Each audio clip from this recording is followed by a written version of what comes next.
the Texas Longhorns coming to Morgantown this weekend. I know there's going to be a lot of excitement surrounding this game, as there should be with every Big 12 football game.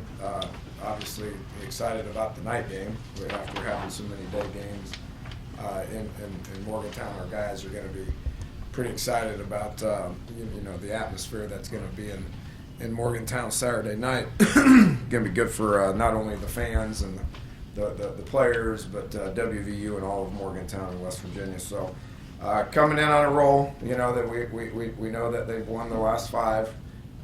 Can talk about their early season struggles if you want, but what I do is I look at the last game that they played and then go backwards from there to show what kind of improvement that they've made and how their team has changed and to try to get a beat on what they're doing on all 3 sides of the ball. So they're playing with a lot of energy. Coach Brown's done a great job of rallying the troops and getting those guys playing at a very high level.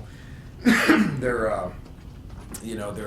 got a lot of energy. They got a lot of excitement. You can see the excitement on tape that they're playing well together and playing with a bunch of confidence. So they've won some big games here recently, which will be a challenge to not only our players but our coaches as well. So offensively, they've kind of settled into who they are.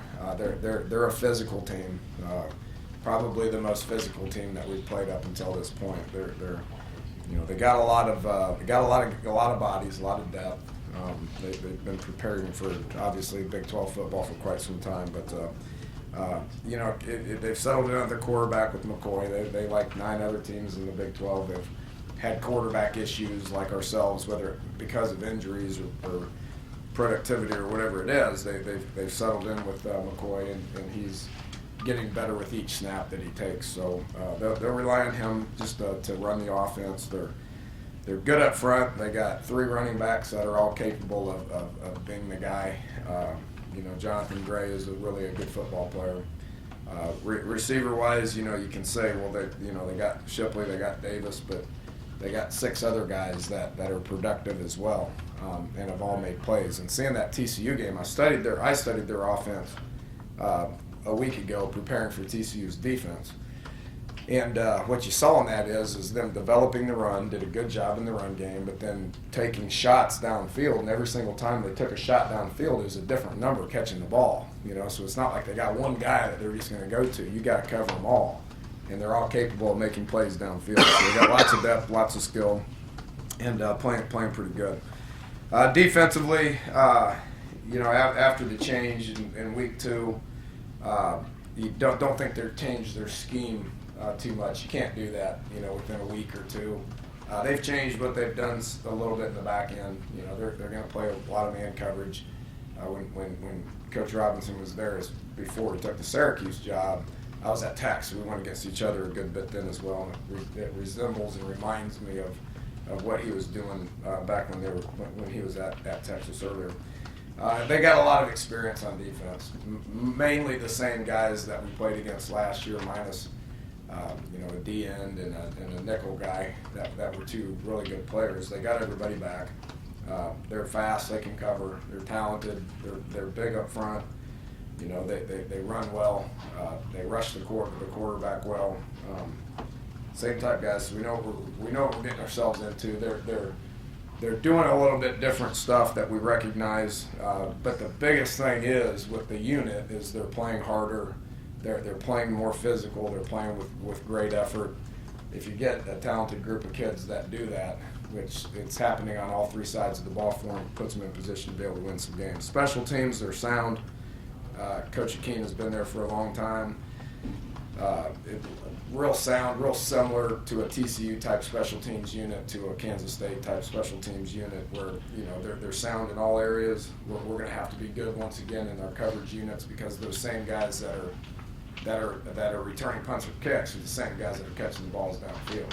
So they're going to have good skill back there. They're going to pay attention to it. They're going to be well coached. They're going to be sound. The kicker's good.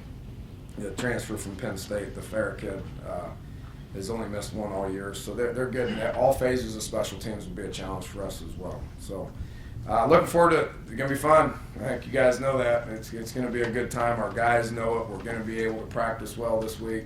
Not going to have to really motivate them too much. We're going to approach this week just like we did last week. We're going to try to get better. Just try to show improvement, try to get better. Keep trying to move forward to put ourselves in position to win. So with that, I'll take some questions.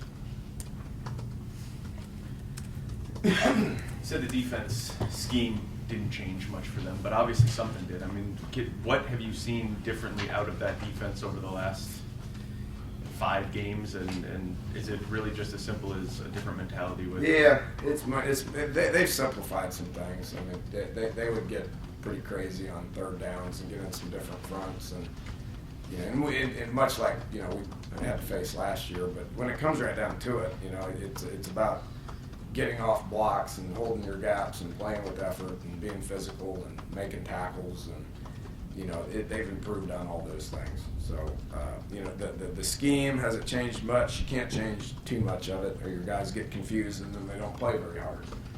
So what it looks like to me they've done is they've reduced what they've done. They've changed some things that he likes. They do a little bit more man coverage stuff, but the biggest thing is getting your guys to get out there and just play without having to think too much, which is something every coach tries to accomplish. Dana, I think it was last week you said that you reach a point in the season where you can't really change a whole lot about it, but because you found a quarterback that you like a little bit later in the season, you shuffled receivers and offensive linemen, and it's like you're doing some different things now that you've found that. Are you stressing that rule a little bit, or are we just seeing the same stuff just dressed differently? I'd say that's pretty accurate, which at the end, we're just trying to show improvement. I mean, we got so many guys that haven't played. I mean, we've went over this week in and week out. There's just so many guys that haven't played. You just got to keep trying to show improvement. And, you need to have some success in order to build your confidence up a little bit in order to be productive, which we've had our struggles with that, obviously. But to credit, and I have said this each and every week, that if we do have the proper frame of mind, the right attitude, the effort, to go out there and just try to keep practicing and try to keep playing, that eventually the continuity ought to get a little bit better, and it ought to work every now and then. So things are starting to come together. You can easily take a step back, just like you just took a step forward. So we got to get out. We got to practice all week. We got to keep building unity, keep building continuity and trust, and just try to show improvement. That's what's important to me, and we accomplished that last week. Along that same line, do you think the team has found a personality maybe match between run and pass and likes, which maybe Gino's team wouldn't have had? Well, yeah, yeah. I mean, we our struggles last year were mainly because we couldn't run the ball very well. And going back, studying this tape on what we did against Texas last year, we ran the ball pretty good. Why that didn't carry over for a couple of games after that, I don't have an answer for you. By the time you have success and you pat guys on the back, then maybe that they want it to be easy the next week. So. But we were pretty physical against them last year. We ran the ball pretty good against them last year. Then the very next week we go to Texas Tech, and Bowie was banged up a little bit, and we could not run the ball, which was a problem.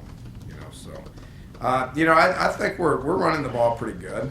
I think what Texas is trying to do offensively is pretty similar to what we're trying to do offensively. I don't think either one of us have a quarterback in the mindset up front where you can sit in the pocket for 4 seconds and go through 5 different reads. That's just, I know we can't do that right now. I don't think they're equipped to do it as well. They've changed who they are and are not doing that very, very much. Both of us have the ability to be able to do it if we're not running the ball very well, which you got to do something if you're not. So, but we're gonna both try to establish the run. We're gonna both try to get that going, and then try to make plays downfield in the pass game. Dan, it sounded like you thought your offensive line played one of its better games at TCU. Now that you've seen the film, do you think it was good, or what was their performance like? Yeah, I just won't say that about the offensive line. We challenged them to be physical up front. We felt like we could be the more physical team up front. And we were. If you look at, offensively, we did, and they're hard to run the ball against. I mean, everybody knows that Charles had 150 yards. Gary hadn't allowed that to happen to him back, and since he's been there. But that has a lot to do with our offensive line coming off the ball. I made Spain and Glowinski the players of the week because we did allow. We were pulling those guys a lot, and they were pretty physical. But and then defensively, I mean, we hit the quarterback 21 times. So and they averaged 2 yards a rush. So I think we won the battle up front on both sides of the ball, which is a winning performance.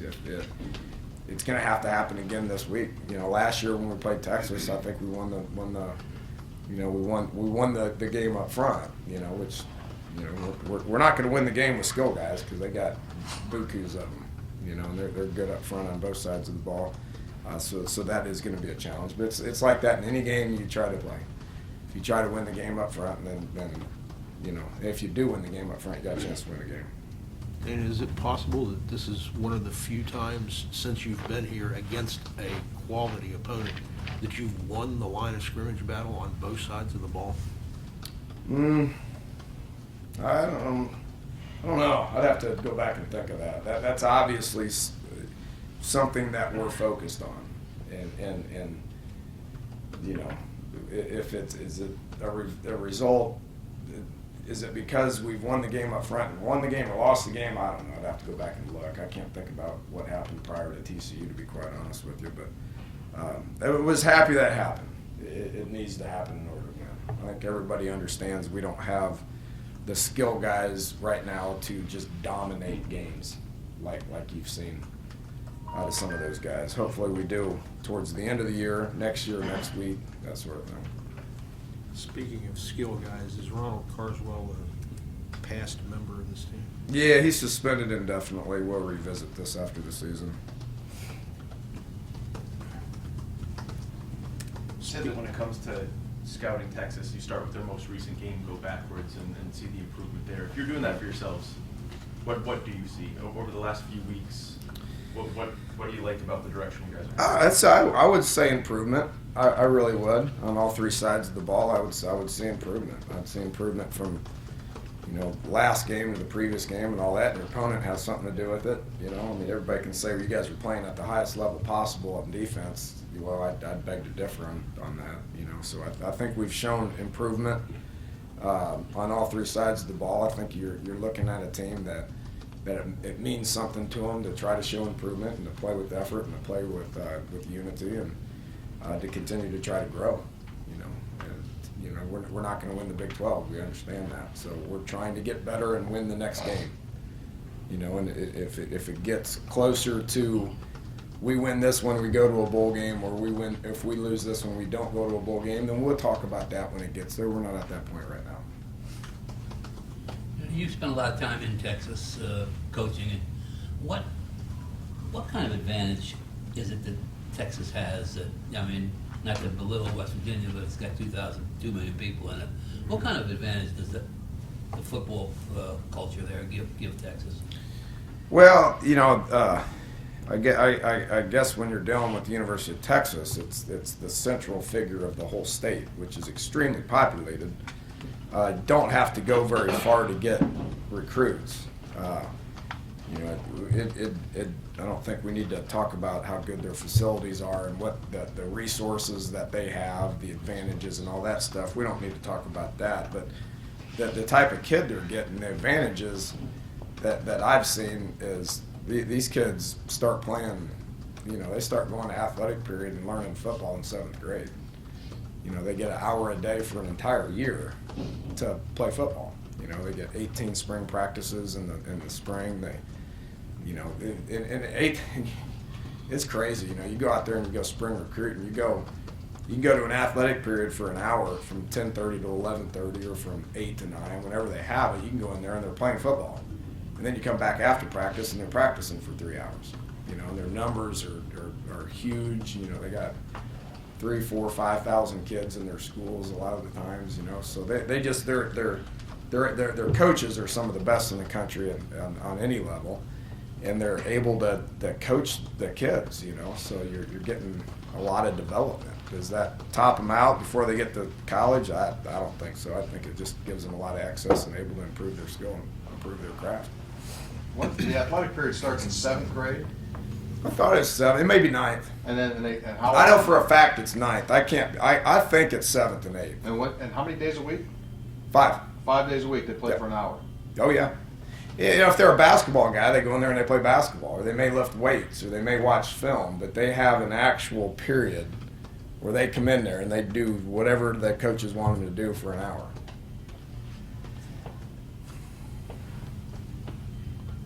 My Dana, daughter's doing it now. She's in 8th grade. She's in 9th grade, and she's practicing basketball from 8 to 9, and then she goes and practices basketball after practice, after school. So, a lot of time. A lot of time.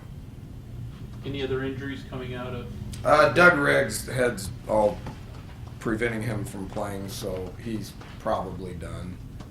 You know, I know he's on the shelf for a couple of weeks, which last time I checked, a couple of weeks means the season's over. So, you know, it's unfortunate. He was playing pretty good, and just he says he's not able to play. So he went in and played a couple of snaps last week and was in La La Land. So it's a serious subject, obviously. So he's out. Everybody else is, you know, other than the 6 long-term guys that we've all talked about. You know, we're all, you know, forwards making progress, but not ready to play. Making progress. Everybody else is day to day. We'll see how they practice this week to determine how many reps they can take. Guys like Worley and Ricky Rumpf and Dontrell Hyman. Kevin White went down with a little bit of an ankle. That's why he didn't finish the game. So it's that time of the year. You know, you're going to have ankles and bruises and sore stuff here and there. So you got to fight through it. You got to spend a lot of time in the training room, in the weight room, and get out there and practice. How tough is that to see a guy like Doug who's, you know, put so much time into this program and now may not be able to experience his senior day and stuff like that? Yeah, I mean, I feel bad for him. You know, I mean, he's been productive for us this year. You know, he's had the opportunity to play. I mean, look at it at the positive side. You know, he had an opportunity to play football in the Big 12 his senior year. It didn't work out the way he wanted it to, but he tried. What have some of those younger skill guys learned from Charles this year? Seeing him practice every day. A lot. You take, you know, Wendell Smallwood does everything that Charles does. You know, and you know, Charles is such a good kid. He doesn't talk. You guys figured that out. He doesn't say anything. He's got a presentation he's got to go do, and he's just petrified for it. You know, but his attitude is so good. You know, and you know, the way he approaches every day in the weight room, in the film room, in the practice field, you know, just playing with as much effort as he possibly can. Yes, that is rubbing off on a lot of the guys on our entire team. You see defensive guys pointing it out, you know, so he's a special player, special kid, glad he's here. You know, it's worked out for everybody involved. Could you talk a little bit about, you mentioned when you got here that when you put the system in each year, you go 3 times through it and people pick it up and that. Yet the intricacies of it, Turkett for most of this year was not able to get that you could run it. What, especially a coach's son who had played, you know, a few years of college football, did that disappoint you that it didn't work out that way? Or, with Clint? Yeah. No, because quarterbacks are different. It's a different animal. You know, I mean, you gotta. And the one thing I said before I believe Oklahoma State was the first game we played. I mean, we're gonna go with him. I don't know how he's gonna do. I'm hoping he reacts to the game well, and he did. He reacts to the game of football well. You know, it's frustrating for me. It's frustrating for him to not know exactly what we're talking about, you know, because he hasn't had that time. And there's a lot of issues that we've had with him that are not going to get ironed out until a whole off season, you know, is able to iron them out and be able to just, you know, set in, have spring practice, watch cut-ups, learn from your mistakes. You know, that a lot of that stuff's not going to happen until next year. But with that said, he played his best quarter of ball in the fourth quarter. It was his best quarter that he's had, and that was after a miserable third quarter. Because he doesn't get rattled, he reacts to the game of football, which is one thing that I love about him is he's trying, you know, and he's reacting to the game, and he doesn't always understand what the heck we're talking about or where we want him to go with the ball or, you know, why this happens or why that happens, but he reacts good to the game of football, and he reacts good to coaching, you know. So That was good enough this past week. We got to get probably 4 quarters of what he did in the fourth quarter in order for it to be good enough this week. I know you promised to keep your hand under the special teams, but what do you see from Josh Lambert this year? Good. He's 6 for 6, right? So good. They special teams. I'm telling you, has been good for us now. It's. I've had to sit up here in front of you guys and talk about that was a losing effort when it comes to special teams in the past. That hadn't been the case. Our coverage units were really good. Their kick return and punt return had been very productive, and we covered well. Nick didn't have his best game of the year. That last one, he kind of shanked it a little bit. Felt bad about it. But overall, I mean, we're doing well on covering punts, kicking and covering punts and kicks. The return game's not getting going the way we want it to. Didn't have a tremendous amount of opportunities last week, but it's not hurting us. And then the PAT field goal. I mean, shoot, you're 6 for 6 and you hit a game winner. That's a winning effort. 13 for 17 so far this year. Is that about what you expected from him? Yeah, 17 for 17 would be good. I really wish you'd quit asking me questions about the kicker now. Dana, you said that, I'm trying to find it here, but something along the lines of you don't have the skill guys that dominate the game right now. That's a little bit different to what you've had in the past. Did you foresee that? Were you willing to give that a chance? Well, yeah, I change that, I guess, just understanding, all right, we don't have it, let's do. Don't have it yet. I think we have guys there. I probably phrased that wrong. Haven't had guys develop yet. Okay. I'm very comfortable with the bodies that we have. They're going to develop. In the past, I've always been fortunate to have guys that have been developed, or developed them, and you lose guys and you plug guys in that have been developed for a year or two. We're just not there yet. We haven't had our hands on these specific guys long enough to develop them. That's the proper way to phrase that. They're doing good. Mario Alford, heck, he got in there and he made 3 huge catches. I mean, he's going to get better and better every single week. Nikhil Shorts had another big day. He's going to get better. Kevin didn't perform. He was getting covered by an All-American corner who's really good. So these guys are developing and they're going to continue to get better. Okay, thanks, Coach. All right, appreciate it.